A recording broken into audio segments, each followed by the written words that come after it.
Kurt, your oversight committee experience, a spokesperson for the Republicans there. Give me a sense of what you think is in store for the committee's work and potential results now that steadfast election deniers are on it.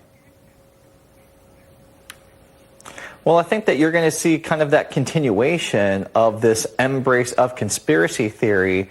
And now they're going to use the structure of the oversight committee, the power, the authority, and the legitimacy of congressional oversight to try to make those fantastic claims more realistic. They're going to use things like subpoenas and depositions and the headlines that those activities generate to try to cleanse their conspiracy theory and make it look like there's a there, even though there isn't. You're going to see this pattern develop where they're going to make bombastic accusations. But Kurt, but you say there's no there, so there isn't. So this is just going to be a big waste of time, right? I mean, they're never going to be able to put this into a context that is believable or truthful. Right?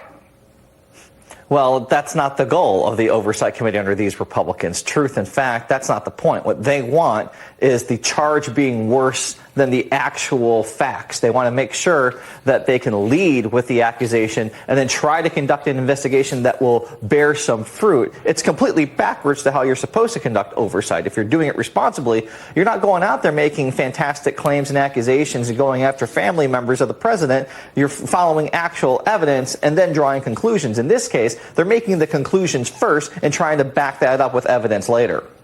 Okay, I see your point. So, Michael, Congressman Eric Swalwell, one of the 3 Democrats expected to be kicked off committees by Republicans, not for making false or offensive statements like those demoted Republicans did back in 2021, but seemingly more as an act of revenge, right?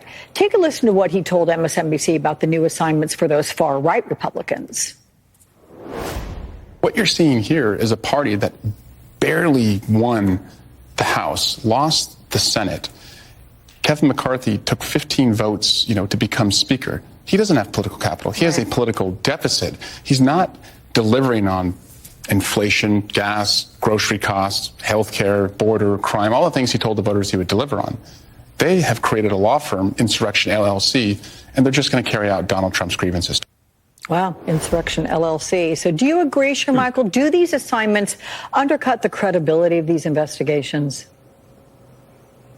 I mean, I don't know if they do, because I agree with the fact that Kevin McCarthy doesn't have much of a majority. I agree with the fact that Kevin McCarthy pretty much gave away everything to become Speaker.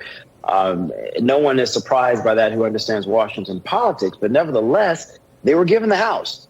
Now, we could argue whether or not Democrats could have done more. We could argue whether or not Republicans changing certain voting laws and requirements in certain southern states had an impact and ultimate implication. We can argue all of those things, but they won.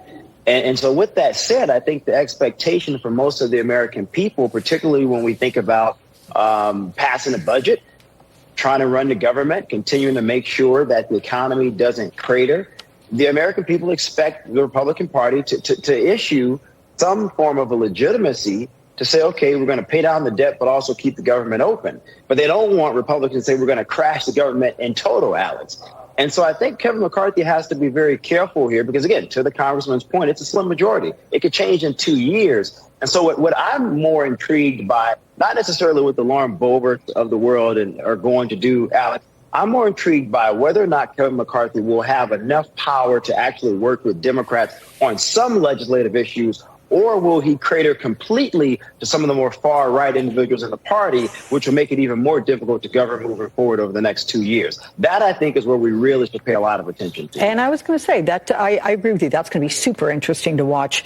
Let's look at Politico, which reports that Biden world is absolutely giddy at Green, Gosar, and Boebert being placed on oversight, with one White House ally calling it a political gift.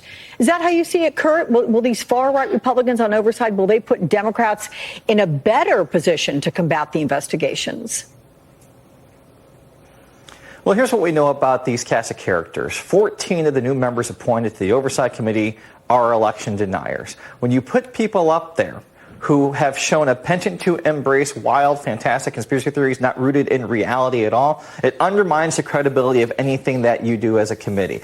And what's going to happen when during some of these committee proceedings, these cast of characters say something outlandish, they say something not factual, they just outright lie, get caught, it will undermine the entirety of all of those proceedings. I'm not entirely sure why Republicans think that this is going to be a winning strategy for them. I don't think that when you're trying to cast yourself, and Comer's really doing a lot of this, going out there publicly saying, I want to have serious oversight, I want to be credible, I want to be facts first, but he's not, the members that he's put on his own committee don't embrace that type of style at all. So it very much undermines everything that even he's saying he's going to do. I mean, Eric Swalwell said it right.